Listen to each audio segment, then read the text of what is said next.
샬롬. 오늘은 그 죄의 기원과 죄의 확산에 대해서 살펴보도록 하겠습니다.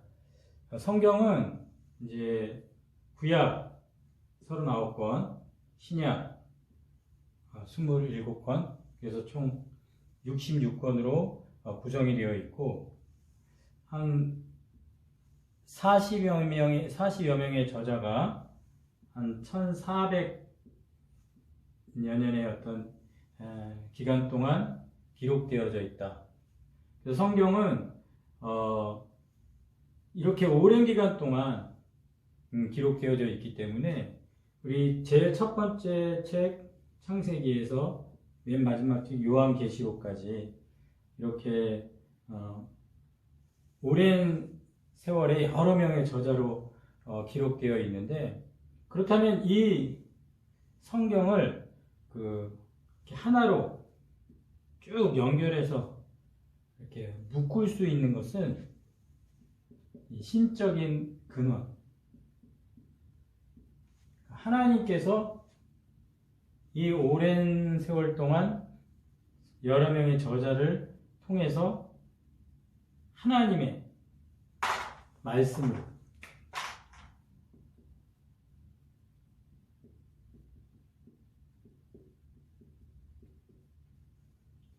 그 성경을 하나로 묶을 수 있는 유일한 근거는 신적인 근원, 바로 하나님의 말씀이다. 근데 말씀은 인격입니다. 인격이라는 것은 말하면 그대로 된다는 거죠. 빛이 있으라, 빛이 그대로 있는. 그리고 말씀하신 것은 반드시 지킨다. 그래서 말씀은 인격이죠. 그래서 보이는 말씀, 바로 예수님이시죠. 그래서 말씀은 인격이다. 그리고 말씀이 다 그대로 되는데 그대로 되지 않은 것들이 있어요. 성경에 하나님이 말씀하셨는데 다 그대로 되는데 그대로 되지 않은 것. 그거는 뭘 기다리냐면 때를 기다립니다. 그래서 성경에 보면 때가 참에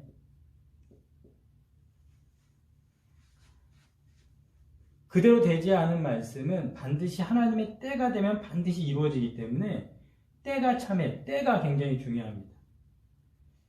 우리가 알다시피 이 에덴 동산은 뭐가 없었냐? 그런 시기, 때가 없습니다. 왜냐하면 완벽한 모든 것이 하나님의 말씀 그대로 다 되었기 때문에 기다릴 필요가 없어요. 때가 필요 없는 거죠. 그런 공간이 에덴 동산이었어요. 왜냐하면 하나님의 형상, 그러니까 이 인격이신 하나님과 뭐가 맞아야 된다고요? 수준이 맞아야 된다고. 그래야 쌍방적인 교제가 되고 관계를 맺을 수 있죠. 그래서 인간만 그 수준을 맞추기 위해서 하나님의 형상으로 만들어져서 그 하나님의 형상을 통해서 위임을 했죠. 위임 맡기셨어요. 그래서 다스려라. 이게 이제 에덴 동산의 완벽한 하나님의 어떤 그대로 된. 그래서 그때는 때가 필요 없었어요. 기다릴 필요가 없었습니다. 그 상태로 하나님께서 완벽하게 만들었던 시기였기 때문에. 그런데 이제는 기다리는 이 때가 에덴 동산에서 필요하게 된 거예요. 왜 그런 겁니까? 이제 그게 이제 죄가 들어왔고 죄가 확산되면서 이제 때를 기다리게 됐는데, 그래서 우리 기독교는 계시의 종교다. 보이지 않는 것을 보여주신, 창세기에서부터 요한계시록까지 신적인 근원으로 보이지 않는 것을 보여주신 하나님의 말씀. 우리가 보이지 않는 하나님이 어떻게 이 성경책을 쓸 수 있는가? 결국 계시를 믿지 않으면 절대 성경을 믿을 수 없는 것이죠.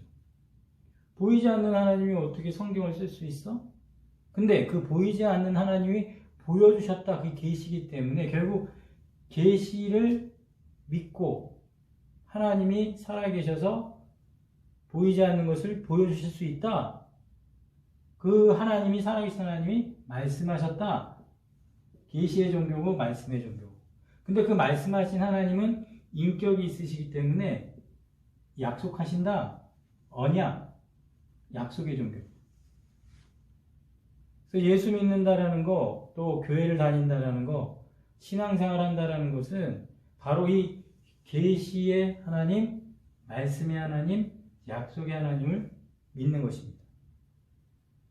그런 하나님께서 모든 것을 그대로 하시고 약속을 지키시는데, 이 완벽한 에덴 동산이라는 곳에서 때가 필요 없었는데 왜 우리는 기다려야 되고 때가 찰 때까지 인내해야 되는지, 그것은 바로 죄의 기원을 살펴보면 그 이유를 알게 됩니다. 성경은 그 죄의 기원에 대해서 느닷없이 그 뱀이 등장을 합니다. 이 뱀은 사탄이고 마귀고 용입니다. 그러니까 결국 이 창세기 3장의 이 뱀의 등장은 영적인 세계가 있다. 근데 이 뱀이 등장했을 때 이 뱀에 대해서 자세하게 설명을 하지 않으세요, 성경은. 그리고 그 뱀에게 여자를 유혹을 해가지고 선악을 알게 하는 나무를 먹게 한 그 죄에 대해서 이제 하나님께서 심판하실 때 그 여자의 후손과 이제 서로 영적인 전쟁이 있을 거다. 여자의 후손과의 어떤, 그래서 여자의 후손은 뱀의 머리를 상하게 하고 뱀은 여자 후손의 발꿈치를 상하게 한다. 창세기 3장 15절에. 그래서 성경은 눈에 보이지 않는 어떤 영적인 세계가 뱀의 등장으로 이제 알려주고 있고, 그리고 그 뱀이 심판받을 때 그런 영적인 전쟁이 있다라는 것을 여자의 후손과의 어떤 그것을 하나님이 말씀하십니다. 근데 이게 중요한 건 뭐냐면 이 보이지 않는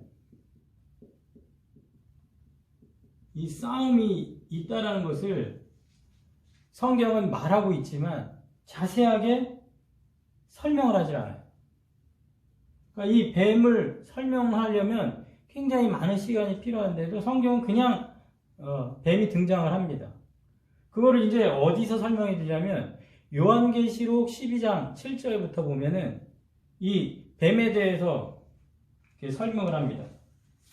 요한계시록 12장 7절부터 이렇게 보면은 하늘에 전쟁이 있으니 미가엘과 그의 사자들이 용과 더불어 싸우고, 이 뱀아 사탄하고 싸워서 이기지 못해서 하늘에서 그들이 있는 곳을 얻지 못해서 큰 용이 쫓겨나서 옛 뱀 곧 마귀라고도 하고 사탄이라고도 하며 온 천하를 꿰는 자라 그가 땅으로 내쫓기니. 그래서 이 죄의 시작은 이 하늘에서부터, 영들의 세계, 이 하늘에서부터 죄의 시작이 되었다. 죄의 기원은 하늘에서부터 시작되었다라고 요한계시록 12장에서 가서야 알려주고 있는 겁니다. 그래서 성경은 분명히 영적인 세계가 있고 영적인 전쟁이 있고, 이 죄의 기원은 이 영들의 세계, 영적 세계 하늘에서부터 시작되었다라고 말하고 있지만 그것에 대해서 자세하게 설명을 해주지 않는다는 겁니다. 그렇기 때문에 어때요? 궁금해요. 궁금하죠? 그러니까 이 영적 세계, 영적 전쟁이 분명히 있는데 이거를 성경이 자세히 얘기하지 않으니까 궁금해요. 그러니까 궁금하니까 어때요? 이단이 나오는 거죠. 이런 것들 내가 설명해 줄게. 나는 이 영적 전쟁 다 봤어. 그러니까 이단들이 이 영적인 세계를 보이지 않는 싸움을 보이는 싸움으로 막 만들어서 프로세스, 과정을 만들고 이런 과정을 따라야 이런 영적 전쟁을 할 수 있다라고 하니까 어때요? 궁금한데 알려주니까 너무, 그러니까 혹하는 거죠. 예를 들어서 요한계시록 13장 18절에 보면 지혜가 여기 있으니 총명한 자는 그 짐승의 수를 세어보라. 그것은 사람의 수니 그의 수는 666이니라. 이렇게 얘기하잖아요. 그러면 우리는 이 18절 말씀에서 어느 게 궁금해요? 666이 뭐지? 짐승의 수? 사람의 수? 이거 뭐지? 내가 알려줄게. 이러면 어때요? 혹하죠? 근데 요한계시록 13장 18절에서 더 중요한 게 뭐예요? 지혜가 여기 있으니 이게 더 중요한 거예요. 지혜가 여기 있다. 분별해야 된다. 성경에는 이 지혜에 대한 말씀은 곳곳에 널려져 있어요. 창세기부터 계시록까지 지혜에 대해서는 엄청나게 많은 말씀이 있어요. 근데 666이라는 숫자는 여기밖에 없어요. 한 군데. 그러니까 많은 사람들이 성경에 널리 보편적으로 알려져 있는 것에는 관심이 없고 그냥 한 번 툭 나와 있는 이 666에만 모든 신경을 써가지고 신앙을 흔들어 놓는, 그리고 이 666에 대해서 혹하게 얘기해 주는 거에 마음이 쏠려나가는, 그건 올바르지 않습니다.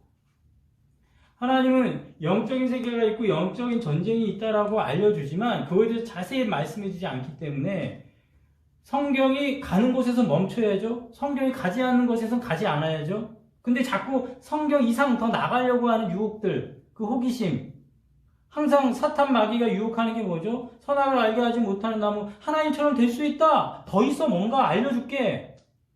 보암직도 하고 먹음직도 하고 그러니까 빠져드는 거 아닙니까? 조심해야 됩니다. 그래서 김기동 그 이단 그 귀신론이라는 게 뭐죠? 이 뱀, 사탄, 마귀, 이 영적 세계에 대해서 알려줄게. 그러면서 귀신론, 감기만 걸려도 너 귀신 들렸구나. 일로 와, 기도해줄게. 기도해서 막 내 쪽 예수 이름 명령이 나갈지어다. 감기야 나갈지어다. 그러니까 모든 걸 다 귀신하고 연결을 시키죠. 그러니까 어때요? 눈에 보이는 것 같잖아요. 몸만 좀 아파도 귀신 들린 것 같고, 자식이 좀 다쳐도 귀신 때문에 그렇고. 그러니까 어때요? 신앙생활의 목표가 분명하잖아요. 귀신하고 싸우는 거. 그런데 여러분들이 그 성경 검색창에다가 이렇게 단어 하나 치면은 성경이 어디에 있는지 쫙 나오거든요. 귀신이라는 단어를 성경 검색에 쳐보세요. 어디에 제일 많이 나오는지 아십니까? 사복음서에 제일 많이 나와요. 왜요? 이 사복음서에 누가 오기 때문에? 여자의 후손이 오기 때문에. 때가 차서, 우리가 때를 기다리는데 때가 차서 여자의 후손 예수님이 딱 오시는 순간 어때요? 난리가 납니다. 사복음서에는 귀신들이 막, 그래서 예수님 귀신을 쫓아내고. 그러니까 이 영적인 싸움, 영적인 세와 영적인 전쟁이 있는데 그 영적인 싸움은 누가 하시는 거예요? 여자의 후손 예수 그리스도가 하시는 거거든요. 그러니까 예수 그리스도가 오자 난리가 나요. 사복음서에 보면. 예수님이 오시니까. 성경은 우리한테 마귀하고 직접 싸우라고 한 적이 없어요. 마귀를 대적하라. 그리고 피하라 그랬어요. 그러면 그 마귀와의 싸움을 누가 하시는 거예요? 예수님이 하시는 거예요. 우리 이 사실 꼭 기억해야 됩니다. 영적인 세계와 이 영적인 전쟁이 분명히 있다는 맞습니다. 사실이에요. 지금도 사탄, 마귀, 귀신, 이 용들이 활동을 하고 있습니다. 하지만 성경은 그거에 대해서 자세히 우리에게 알려주지 않는, 보이지 않는 싸움이기 때문에 우리가 거기에만 매달려 있어서는 안 된다는 거죠. 그럼 우리가 싸워야 될 게 뭐죠? 우리가 싸워야 될 건 바로 죄입니다. 성경 우리하고 죄하고 싸우라 그랬지 절대 마귀하고 사탄하고 싸우지 말라 그랬어요.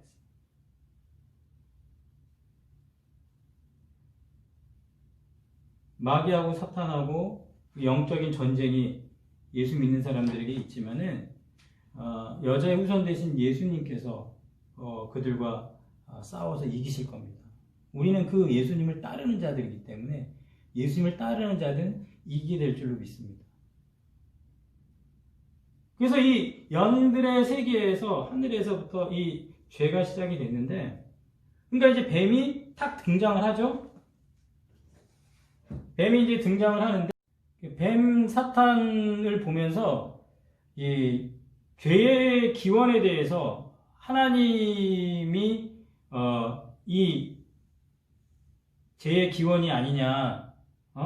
그런데 죄의 기원은 하나님이 아닙니다. 왜 그러냐면 여기서 이제 잘 설명을 들으시기 바랍니다. 하나님께서 그 인간을 이렇게 만들었을 때 그 인간을 타락할 수 없도록, 그러니까 아예 타락하지 않도록 만들 수 있었겠죠? 그런데 타락할 수 있는 존재로 만들었어요. 타락할 수 있는 존재. 그 말은 무슨 말이냐면 인간에게 어떤 도덕적인 선택할 수 있는 자유를 빼버리면 되거든요.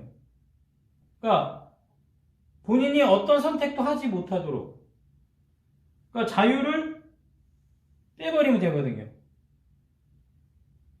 그리고 이 뱀들이, 사탄이 아예 유혹하지 못하게, 접근하지 마, 접근 차단. 그러니까 하나님께서 타락할 수 없게, 자유도 없이, 어떤 유혹도 허락되지 않는 그런 에덴 동산에서 로버트처럼 그렇게 인간을 만드셨다면 절대 이 죄는 들어올 수 없었겠죠. 근데 하나님께서는 인간을 타락할 수 있는 존재로 만드셔가지고, 타락할 수 있는 존재, 가능성, 죄의 가능성. 그래서 죄의 가능성은 하나님이 하신 겁니다. 타락할 수 있는 가능성. 왜냐하면 도덕적인 선택. 그래, 너가 마음대로 한번 선택해봐라. 자유의지. 그러니까 타락할 수 있는 자유, 도덕적인 선택할 수 있는 의지를 인간에게 그냥 준 거예요. 그래, 너가 마음대로 한번 선택해봐라. 그리고 뱀, 네가 유혹해라. 유혹해봐라. 여기서 우리가 알 수 있는 게 뭐죠? 하나님의 자신감. 인간에게 그래, 너 마음대로 해봐라.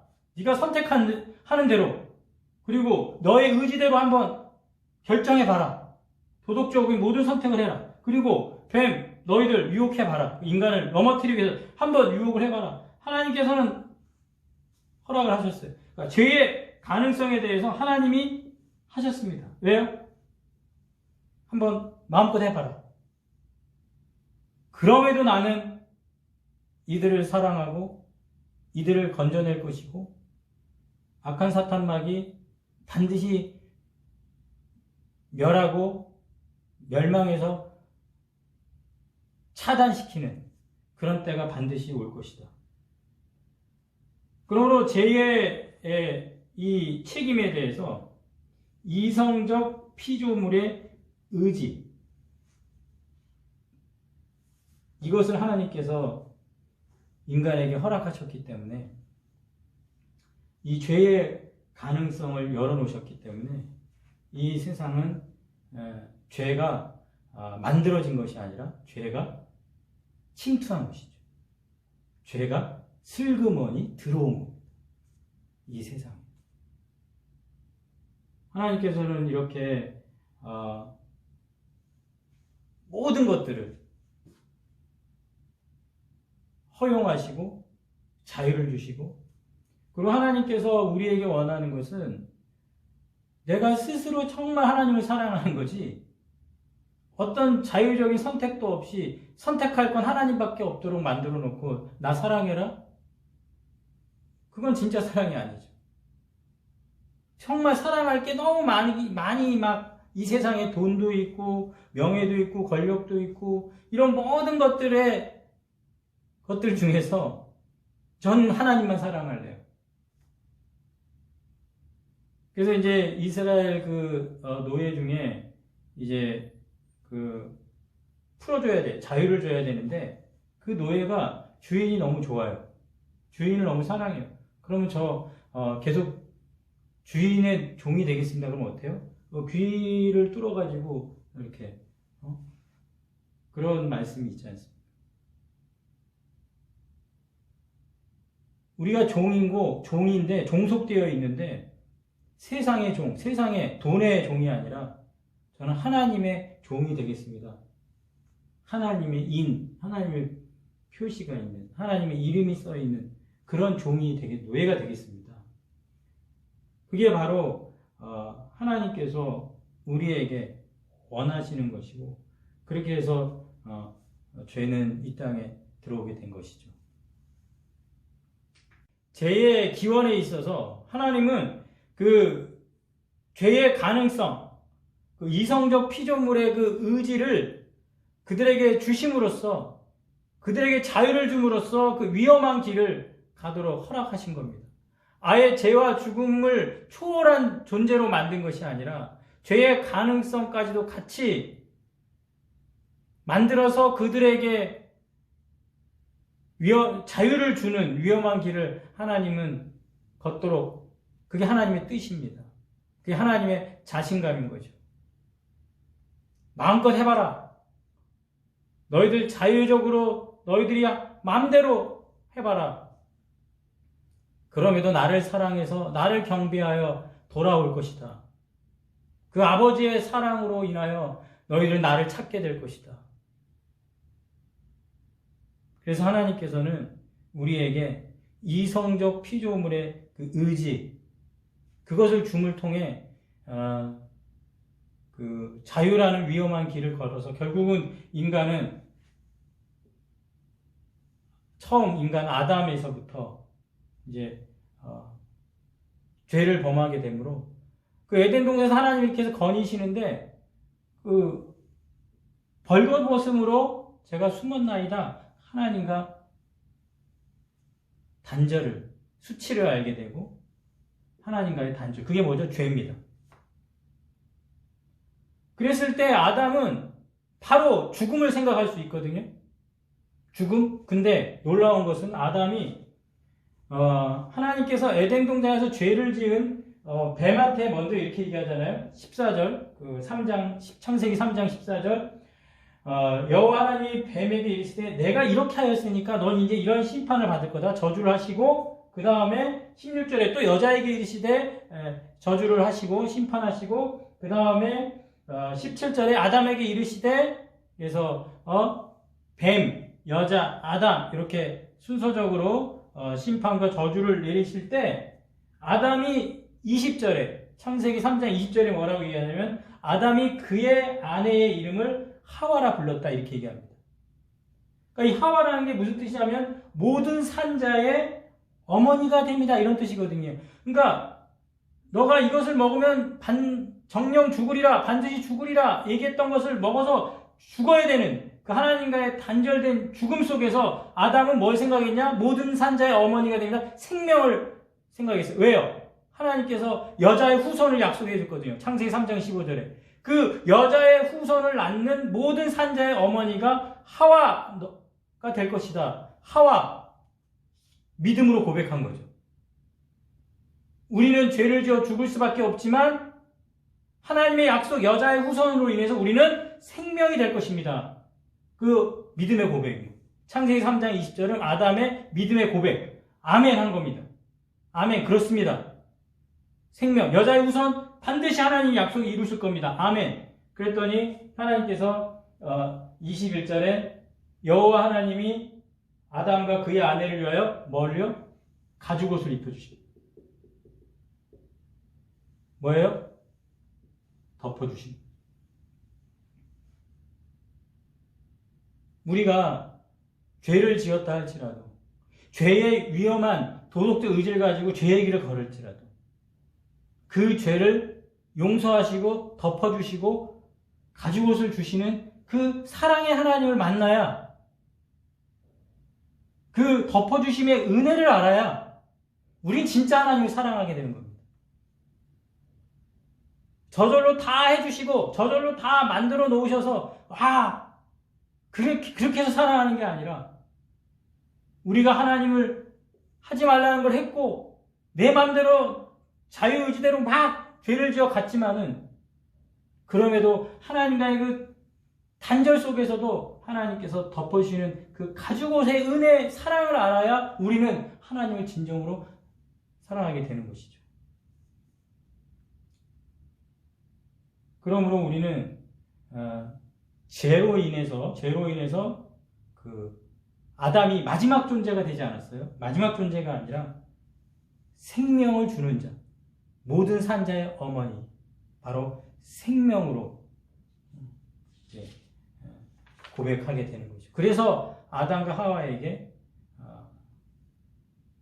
가인과 아벨을 주시지만 또 셋을 주시는 거죠. 그 셋. 그 셋을 통해서 이제 그 믿음의 계보가 이어지는 거죠.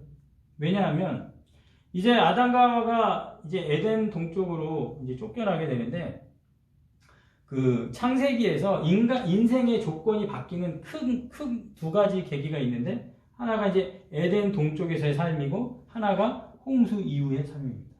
이게 아주 크게 바뀌는 이제 전환점인데, 자, 인생의 조건, 우리 에덴 동쪽에서의 삶은 뭐였냐면 이 가인의 죄부터 시작이 됩니다. 가인이 동생 아벨을 죽이고, 그리고 계속해서 결국 그 7대손 라멕의 죄까지 계속 그 개인의 죄에 뭘 얘기해주냐? 확장을 얘기해줍니다. 죄의 확장. 근데 이 죄가 창세기 6장에 가보면 집단의 죄로 확장을 합니다. 하나님의 아들들이 죄를 짓게 되는 거죠. 그래서 하나님께서 어떻게 하죠? 노아를 통해서 이제 홍수 심판을,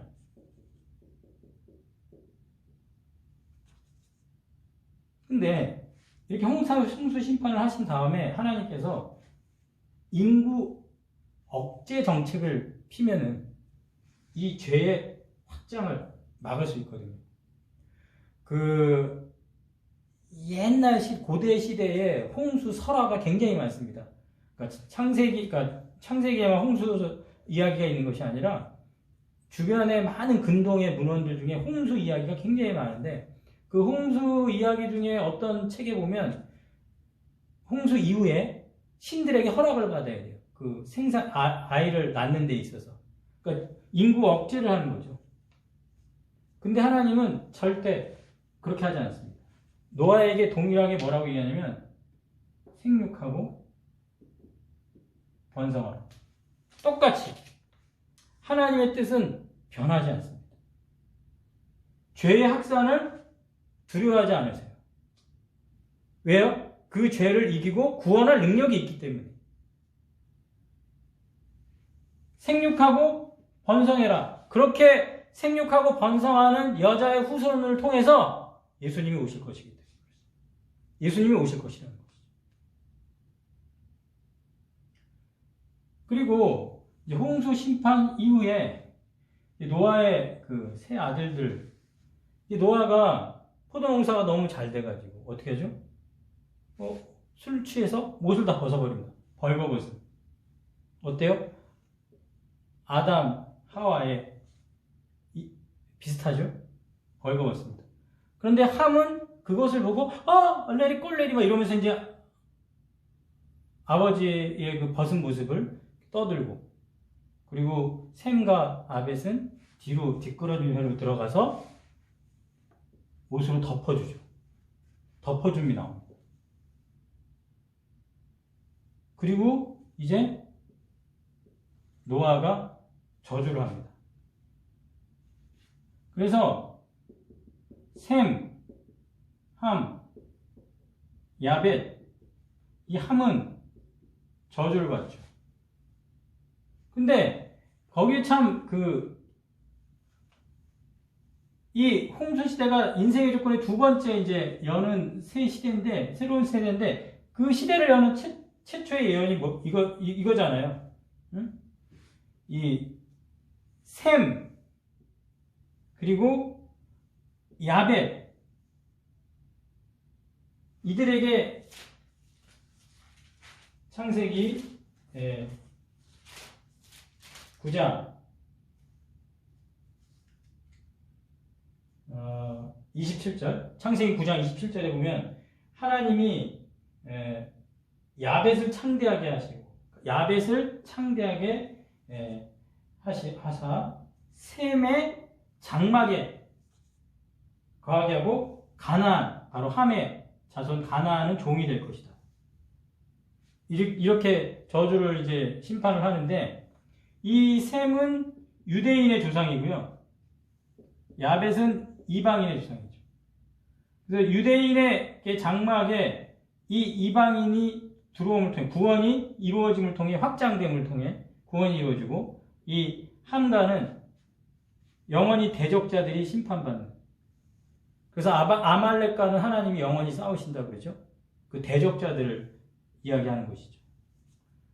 그럼 하나님께서는 이 셈과 야벳, 유대인과 이방인이 하나 되는 구원을 이루시고, 또 영적 어떤 대적자들과는 싸워서 이기시는 그런 시대를 여는 최초의 예언이 창세기 이제 9장이 통해서 이제 설명이 됩니다. 그래서 우리는 오늘 재의 기원과 재의 확장에 대해서 살폈는데요. 이렇게 하나님께서는 죄가 들어와서 침입해서 죄가 확장되는 이 과정 속에서 절대 사탄에게 책임을 묻는 것이 아니라, 결국 죄의 문은 뱀이 유혹해서 들어왔지만 결국 그 죄를 선택한 건 인간이고, 그 인간이 그 죄의 확장을 책임이 있는 거죠. 절대로 죄의 책임을 인간에게 묻고 있다는 거. 절대로 선악을 알게 하는 나무 따먹을 때처럼 아담은 하와한테, 하와는 뱀한테 이렇게 정가시키고 원하시는 게 아니라, 내가 바로 죄인이다. 죄에 대한 책임. 그래서 아까 말씀드렸던 그 지혜가 여기 있나니, 진정한 지혜 첫 번째가 뭐냐? 나는 죄인이라는 거. 죄의 기원과 죄의 확장에 있어서 죄의 책임은 나에게 있는 거죠. 하나님이 나에게 주신 자유와 도덕적, 이성적 피조물의 의지를 가지고 그 죄를 선택한 저는 죄인입니다. 그게 성경을 읽는 첫 번째 지혜입니다. 나는 죄인입니다. 그럼 이 죄에서 어떻게 벌거벗었는데 덮어질 수 있습니까? 가죽옷을 입혀주시는 하나님의 그 은혜와 사랑. 그리고 하나님의 그 뜻은 변하지 않습니다. 생육하고 번성하라. 그리고 셈, 함, 야벳을 통해서 내가 대적자들을 반드시 심판하고 유대인과 이방인의 구원을 이룰 것이다. 이게 바로 성경이 말하고 있는 지혜입니다. 이 지혜를 깨달아 알아서 세상을 분별할 수 있는 믿음의 사람 다 되시기를 축원합니다. 감사합니다.